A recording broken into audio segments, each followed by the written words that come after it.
Welcome, friends, to an in-depth exploration of one of the most profound and eloquent books in the Bible, Deuteronomy.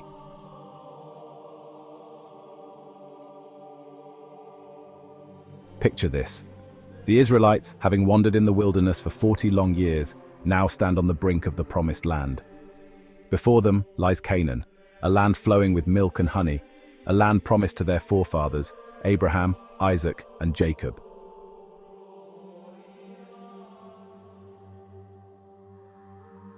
But before they cross the Jordan, their leader, Moses, delivers a series of final speeches, a farewell address that is both a renewal of the covenant and a heartfelt plea to remain faithful to the God who has guided them this far.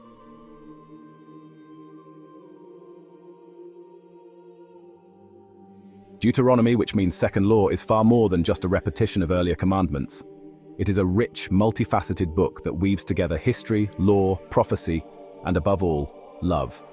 This is the book where Moses, the man who spoke with God face to face, imparts his final words of wisdom and warning to a new generation of Israelites who are about to embark on the most significant journey of their lives.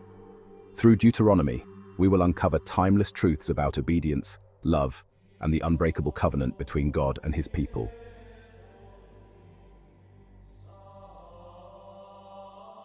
Keys to Deuteronomy. Let's begin with the key themes that run like golden threads through the fabric of Deuteronomy. 3 words stand out: remember, obey, and covenant.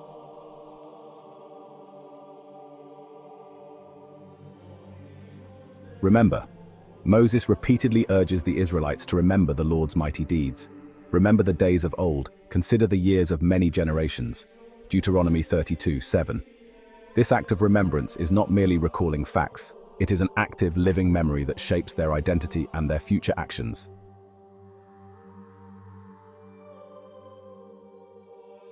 Obey. The word obey resounds throughout the book like a clarion call. Obedience to God's commandments is not a burdensome obligation, but the pathway to life and blessing. As Moses declares, "Therefore you shall love the Lord your God and keep his charge, his statutes, his judgments, and his commandments always." Deuteronomy 11:1.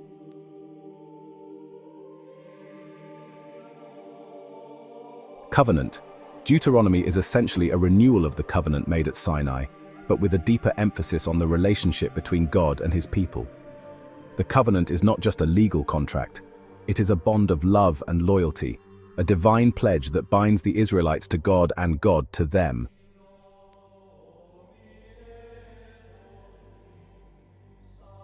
Now, let's turn our attention to some of the key verses that encapsulate the heart of Deuteronomy.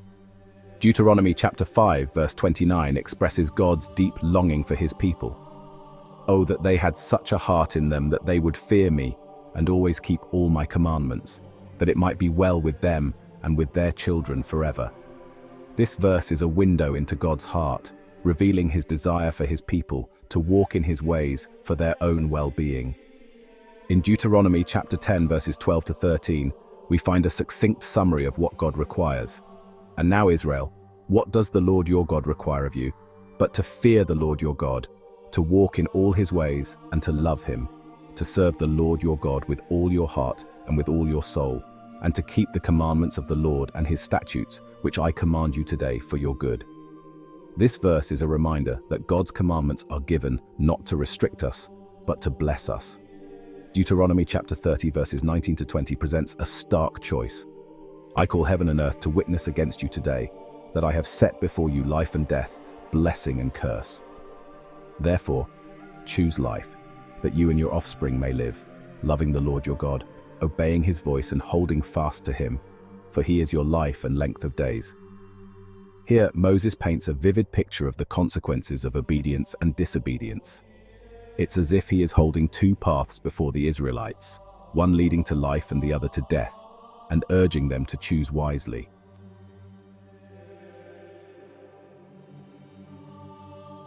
The structure of Deuteronomy is fascinating. It mirrors the ancient Hittite treaties, a form familiar to the Israelites. These treaties typically included a preamble, a historical prologue, stipulations, provisions for the public reading of the treaty, a list of witnesses, and blessings and curses. Deuteronomy follows this pattern, highlighting the covenantal relationship between God and Israel.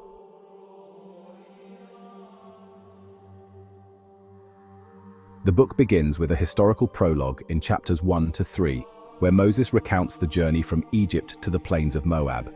He reminds the Israelites of their victories, their failures, and God's faithfulness. This section is not just a history lesson, it is a call to trust in God's continued guidance as they prepare to enter the Promised Land.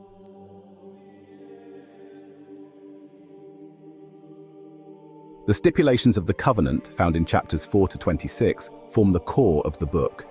These chapters contain a detailed restatement of the law, including the 10 Commandments, Deuteronomy 5, the Shema, Deuteronomy 6, verses 4 to 9, and various laws concerning worship, justice, and social responsibility. The Shema, in particular, is one of the most important passages in the entire Bible.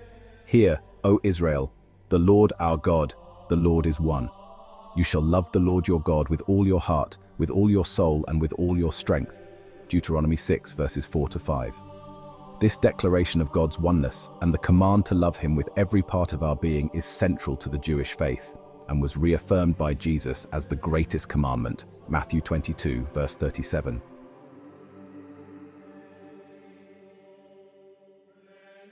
In chapters 27 to 30, we find the blessings and curses, the consequences of obedience and disobedience. This section is both beautiful and terrifying, as it outlines the blessings that will come if Israel remains faithful, and the curses that will befall them if they turn away. And all these blessings shall come upon you and overtake you, because you obey the voice of the Lord your God. Deuteronomy 28, verse 2. But if you do not obey the voice of the Lord your God, all these curses will come upon you and overtake you. Deuteronomy 28, verse 15. It's as if Moses is laying out the terms of a spiritual contract, urging the people to choose the path of life and blessing.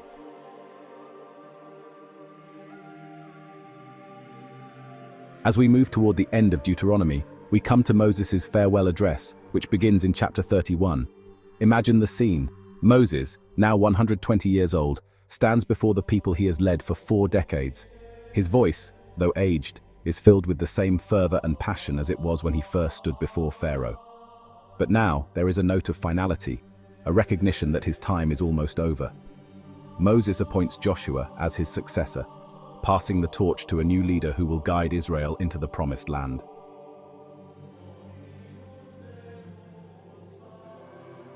But before he departs, Moses delivers a song, a poetic summary of Israel's history, their failures, and God's unwavering faithfulness. This song of Moses in Deuteronomy 32 is a reminder of God's justice and mercy. It's a song that encapsulates the entire message of Deuteronomy in a few powerful verses.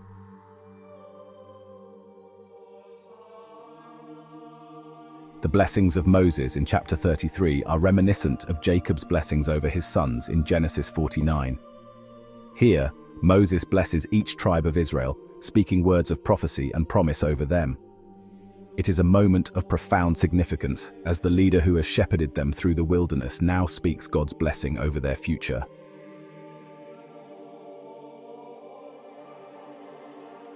And then, in chapter 34, we come to the final chapter of Moses' life. He ascends Mount Nebo, and from its summit he gazes out over the Promised Land, a land he will never enter. The text tells us that Moses was still vigorous, his eye was not dim, nor his natural force abated. Deuteronomy 34:7. Yet, he dies there on the mountain, and God himself buries him in a place known only to him. It is a fitting end to the life of a man who walked so closely with God. The book concludes with an epitaph that is both poignant and powerful. Since then, no prophet has risen in Israel like Moses, whom the Lord knew face to face. Deuteronomy 34:10.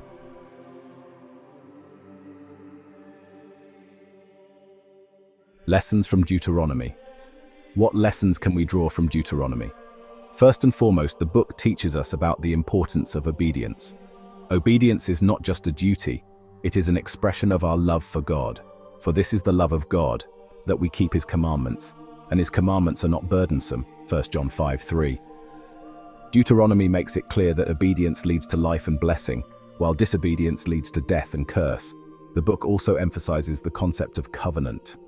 The covenant between God and Israel is not a cold legal contract. It is a relationship based on love and loyalty. God's laws are an expression of his love for his people, and our obedience is a response to that love. Finally, Deuteronomy teaches us about the necessity of remembering.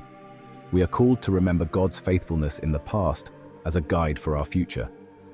Just as the Israelites were commanded to remember the Lord's deeds and teach them to their children, we too must keep God's works alive in our hearts and pass them on to the next generation.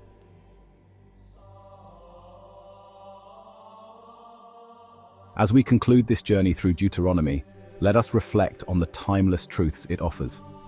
The choice Moses laid before Israel, life and death, blessing and curse, is the same choice we face today.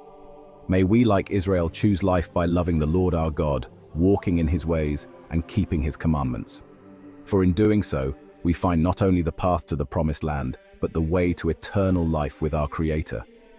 Thank you for joining me on this exploration of Deuteronomy. I hope it has deepened your understanding of this remarkable book and its relevance for our lives today.